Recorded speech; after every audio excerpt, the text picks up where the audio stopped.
अस्सलाम वालेकुम स्टूडेंट्स, आज का हमारा टॉपिक सिंपल हार्मोनिक मोशन की एग्जांपल को पढ़ना है। आपकी बुक में सिर्फ 3 एग्जांपल्स हैं, आज हम उन्हें डिटेल में कवर करेंगे। सबसे पहली एग्जांपल मैथ स्प्रिंग सिस्टम की है। मैथ स्प्रिंग सिस्टम एक ऐसा सिस्टम है जिसमें हम किसी भी स्प्रिंग के एंड पे किसी मैथ को अटैच कर देते हैं। आप यहाँ पे देख सकते हैं कि हमारे पास एक स्प्रिंग है, उसके एंड पे हमने एक मैथ को अटैच कर दिया है, spring plus math. Students, spring जिस सर्फेस के ऊपर मौजूद है वो फ्रिक्शन लेस सर्फेस है। इसका मतलब है कि मैथ और स्प्रिंग ऐसी सर्फेस के ऊपर मौजूद है जहाँ पे कोई भी रुकावट मौजूद नहीं है। Friction less surface lies on friction less surface. हम मैथ के ऊपर फोर्स लगा के स्प्रिंग को स्ट्रेच करते हैं और यहाँ से ये सिंपल हार्मोनिक मोशन शुरू करता है। सिंपल हार्मोनिक मोशन एक ऐसा वाइब्रेटरी मोशन है कि जिसमें वाइब्रेटिंग बॉडी की रिस्टोरिंग फोर्स उसके डिस्प्लेसमेंट के डायरेक्टली प्रोपोर्शनल होती है। जितना आप वाइब्रेटिंग बॉडी को मीन पोजीशन से दूर लेकर जाएंगे उतनी ही उसके अंदर रिस्टोरिंग फोर्स पैदा होगी। पहले एक बात याद रख लें कि जो डिस्प्लेसमेंट है, डिस्प्लेसमेंट वो मीन पोजीशन से अवे होना चाहिए, अवे फ्रॉम मीन पोजीशन। मतलब है कि एक्सट्रीम पोजीशन की तरफ होना चाहिए, away from mean position.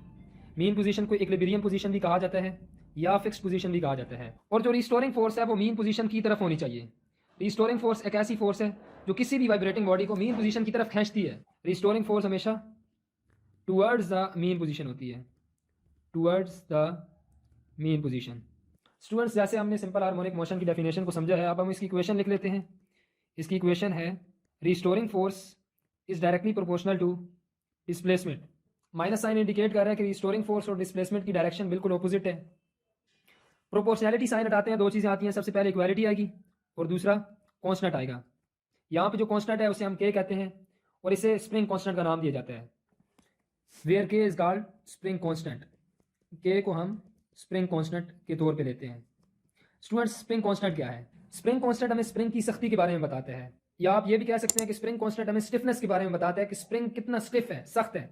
Spring दो तरह के होते हैं, सबसे पहला स्टिफ स्प्रिंग है, स्टिफ सख्त। जैसे कि आप यहाँ पे पिक्चर्स देख रहे हैं, जो पहली पिक्चर है स्टिफ स्प्रिंग है, बहुत सख्त है, इसको कंप्रेस या स्ट्रेच करना बहुत मुश्किल है। ये जो स्प्रिंग है इनमें के की वैल्यू बहुत ज्यादा होती है, हम कह सकते हैं कि हाई स्प्रिंग कांस्टेंट। इनके लिए स्प्रिंग कांस्टेंट की वैल्यू बहुत ज्यादा होती है। और ये जो आप स्प्रिंग देख रहे हैं ये सॉफ्ट स्प्रिंग है, यानी इसे आप कंप्रेस या स्ट्रेच बहुत आसानी से कर सकते हैं। सॉफ्ट स्प्रिंग आप आसानी से इसे खींच या कंप्रेस कर सकते हैं। इसके लिए स्प्रिंग कांस्टेंट की वैल्यू बहुत लो होती है, लो स्प्रिंग कांस्टेंट। अब हम इक्वेशन को कंटिन्यू करते हैं कि रिस्टोरिंग फोर्स बराबर है के मल्टीप्लाई बाय माइनस एक्स। हम यहाँ रिस्टोरिंग फोर्स को तोड़ देते हैं। रिस्टोरिंग फोर्स न्यूटन के मुताबिक एम ए के बराबर है, एम ए बराबर है के माइनस एक्स। अच्छा, के स्प्रिंग कांस्टेंट है, ये भी स्प्रिंग के लिए कांस्टेंट होता है। ये जो हम लोग मैथ्स आगे सस्पेंड करते हैं ये भी कांस्टेंट है, तो हम मैथ्स को उधर लेकर जाते हैं तो ये डिवाइड हो जाएगा। ए इज इक्वल टू माइनस के ओवर एम एक्स। के ओवर एम कांस्टेंट है तो इसको हम दोबारा प्रोपोर्शनैलिटी साइन में कन्वर्ट करते हैं कि a is directly proportional to minus x. अब ये जो इक्वेशन आ गई है ये शर्त होती है सिंपल हार्मोनिक मोशन के लिए कि एक्सेलरेशन और डिस्प्लेसमेंट को डायरेक्टली प्रोपोर्शनल होना चाहिए, लेकिन इन दोनों के दरमियान में डायरेक्शन ऑपोजिट होनी चाहिए। सो आप ये लिख लें कि this is condition for simple harmonic motion, this is condition for SHM, simple harmonic motion. हमें यहाँ से ये पता चलता है कि जो मैथ स्प्रिंग सिस्टम है ये सिंपल हार्मोनिक मोशन की एग्जांपल है। अब ये क्वेश्चन में बता रही है कि वाइब्रेटिंग बॉडी का डिस्प्लेसमेंट मीन पोजीशन से अवे होना है, displacement must be away from mean position, लेकिन जो एक्सेलरेशन है वो मीन पोजीशन की तरफ होनी है, एक्सेलरेशन टुवर्ड्स मीन। स्टूडेंट्स, हम लोगों ने प्रूव कर लिया कि मैथ स्प्रिंग सिस्टम एक सिंपल हार्मोनिक मोशन की एग्जांपल है। अब हमारे ज़हनों में एक सवाल पैदा होता है कि जो वाइब्रेटिंग बॉडी है जब मीन से एक्सट्रीम की तरफ जाती है, एक्सट्रीम से वापस आती है, वो मीन पर रुक क्यों नहीं जाती, वो दूसरी एक्सट्रीम के ऊपर क्यों चली जाती है? वाइब्रेटिंग बॉडी इनर्शिया की वजह से मीन पोजीशन की तरफ रुकती नहीं है बल्कि अपना वो मोशन जारी रखती है। हम लिख सकते हैं कि इनर्शिया की वजह से वाइब्रेटिंग बॉडी मीन पोजीशन पे रुकती नहीं है बल्कि वो दूसरी एक्सट्रीम पे मूव कर जाती है। इनर्शिया की वजह से वाइब्रेटिंग बॉडी डजंट स्टॉप।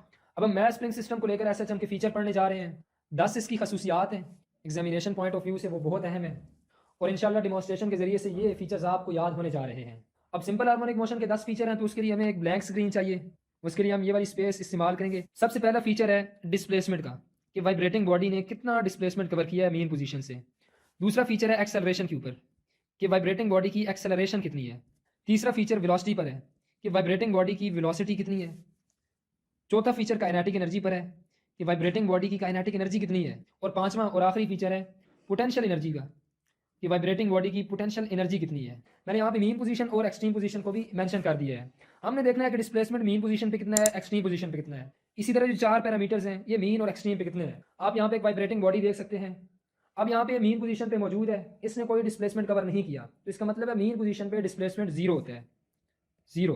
अब ये वाइब्रेटिंग बॉडी अपनी जर्नी स्टार्ट करता है और ये पहली एक्सट्रीम पे चला जाता है। अब मीन पोजीशन से उसने मैक्सिमम डिस्प्लेसमेंट कवर किया है, इसका मतलब है कि एक्सट्रीम पोजीशन पे डिस्प्लेसमेंट मैक्सिमम होता है, मैक्सिमम। अब आ जाए दूसरे पैरामीटर के ऊपर जो कि एक्सेलरेशन के। एक्सेलरेशन के लिए आपने इक्वेशन पढ़ी थी a is directly proportional to minus x. जहाँ पे डिस्प्लेसमेंट जीरो होगा वहाँ पे एक्सेलरेशन भी जीरो होगी। मीन पोजीशन पे अगर डिस्प्लेसमेंट जीरो है तो एक्सेलरेशन भी मीन पोजीशन पे जीरो कंसिडर की जाएगी। अब एक्सट्रीम पोजीशन पे डिस्प्लेसमेंट मैक्सिमम है तो एक्सेलरेशन भी मैक्सिमम होगी, क्योंकि इक्वेशन में बताती है कि एक्सेलरेशन और डिस्प्लेसमेंट आपस में डायरेक्टली प्रोपोर्शनल है, तो ये भी मैक्सिमम हो गई। अब हम वेलोसिटी के ऊपर आते हैं। देखिए एक्सट्रीम पोजीशन पे वेलोसिटी जीरो होती है, इसकी वजह क्या है? आप यहाँ पे डिमॉन्स्ट्रेशन देख सकते हैं कि वाइब्रेटिंग बॉडी मीन से जब एक्सट्रीम की तरफ जाती है तो एक लम्हे के लिए वो वहाँ पे रुकती है, इसका मतलब है एक्सट्रीम पोजीशन पे उसकी वेलोसिटी जीरो है। लेकिन जैसे ही मीन पोजीशन पे आती है तो उसकी वेलोसिटी जीरो नहीं बल्कि मैक्सिमम होती है। तो मीन पोजीशन पे वेलोसिटी वाइब्रेटिंग बॉडी की मैक्सिमम होगी। काइनेटिक एनर्जी के ऊपर आ जाए। काइनेटिक एनर्जी का फार्मूला होता है half m v square, half m v square. Velocity और काइनेटिक एनर्जी के दरमियान में डायरेक्ट रिलेशन है, इसका मतलब है जहाँ पे वेलोसिटी मैक्सिमम होगी काइनेटिक एनर्जी भी मैक्सिमम होगी।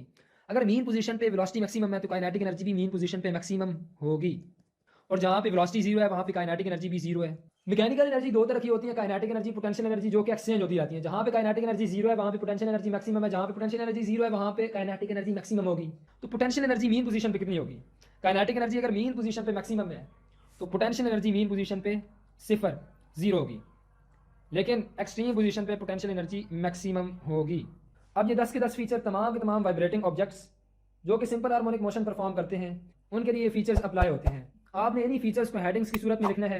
का वो long question maths attach to spring पे आता है, सिंपल पेंडुलम पे आता है, या बॉल एंड बाउल सिस्टम पे आता है। अब थोड़ा सा पीछे आते हैं और हम यहाँ पे रिस्टोरिंग फोर्स की बात करते हैं कि मैथ्स अटैच टू स्प्रिंग में रिस्टोरिंग फोर्स कैसे आती है। मैथ्स अटैच टू स्प्रिंग में स्प्रिंग के जरिए से रिस्टोरिंग फोर्स परफॉर्म होती है, स्प्रिंग ही रिस्टोरिंग फोर्स प्रोवाइड करता है। अब मैथ्स स्प्रिंग सिस्टम की आखिरी बात वो है कि टाइम पीरियड किस तरह मालूम किया जाए। तो उसके लिए फार्मूला है T is equal to 2 pi under root of m upon k. या आपने फार्मूला याद रखना है कि हम न्यूमेरिकल्स करेंगे तो यही फार्मूला इस्तेमाल होगा। टाइम पीरियड क्या होता है, फ्रीक्वेंसी क्या होती है, मैंने आपको डेमोन्स्ट्रेशन के साथ अगली वीडियो में बताया है, आप जाकर ये वीडियो देख सकते हैं। अब हम अगले टॉपिक के ऊपर जाते हैं और वो है सिंपल पेंडुलम। ये सिंपल पेंडुलम है। हम सीलिंग के साथ एक स्ट्रिंग को अटैच करते हैं और उस स्ट्रिंग के एंड पे हम एक मैस अटैच कर देते हैं। स्ट्रिंग के एंड पे हमने एक मैस को सस्पेंड कर दिया है और वो मैस मीन पोजीशन के अराउंड मूव कर रहा है। सिंपल पेंडुलम की भी एक डेरिवेशन है जिससे हम लोग प्रूव करते हैं कि acceleration is directly proportional to minus x. यहाँ से मालूम होता है सिंपल पेंडुलम भी सिंपल हार्मोनिक मोशन परफॉर्म करता है। जब हम रिस्टोरिंग फोर्स की बात करते हैं सिंपल पेंडुलम में तो हमारे ज़हन में सवाल आता है यहाँ पे कौन सा ऐसा कंपोनेंट है, कौन सी ऐसी फोर्स है जो कि इसे मीन पोजीशन की तरफ खींच रही है। वेट के कंपोनेंट है जो कि रिस्टोरिंग फोर्स के तौर पे काम करता है। आपको मालूम है वेट के दो कंपोनेंट होते हैं।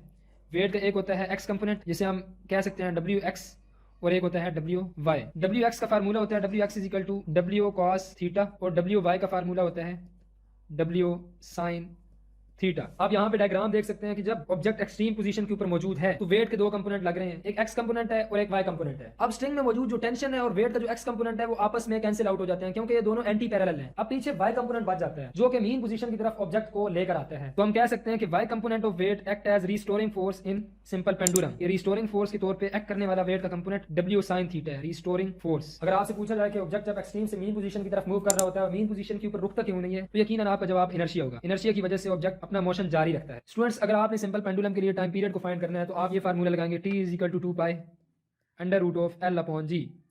आपकी बुक में जितने भी न्यूमेरिकल्स हैं वो इसी फार्मूले पे है कि आपने टाइम पीरियड फाइंड करना होता है, फ्रीक्वेंसी फाइंड करनी होती है।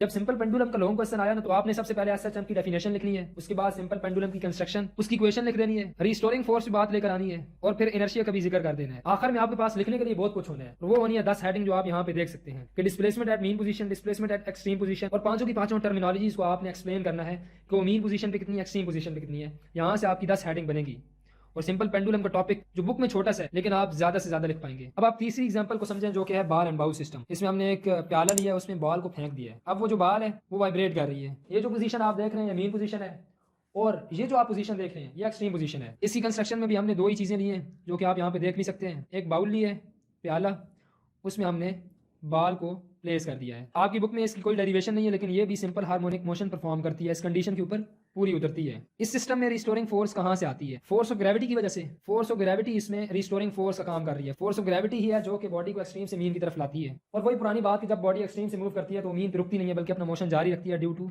इनर्शिया। और अगर ये लॉन्ग या शॉर्ट क्वेश्चन आ गया तो आपने इसके फीचर्स को लिखना शुरू कर देना है। 10 फीचर्स आपके लिखने के लिए बहुत ज्यादा मवाद है। यहाँ पे हमारा टॉपिक एंड होता है। स्टूडेंट्स अगर आपको कोई सवाल है तो आप कमेंट सेक्शन में जरूर पूछें। अगर आपको हमारी वीडियो अच्छी लगी तो आप हमारी वीडियो को लाइक करें, इस वीडियो को अपने करीबी दोस्तों के साथ शेयर करें और अगर आप हमारे चैनल पर नए हैं तो हमारे चैनल को सब्सक्राइब कर दें। आपसे मुलाकात होगी इंशाल्लाह अगली वीडियो में, तब तक के लिए अल्लाह हाफिज़।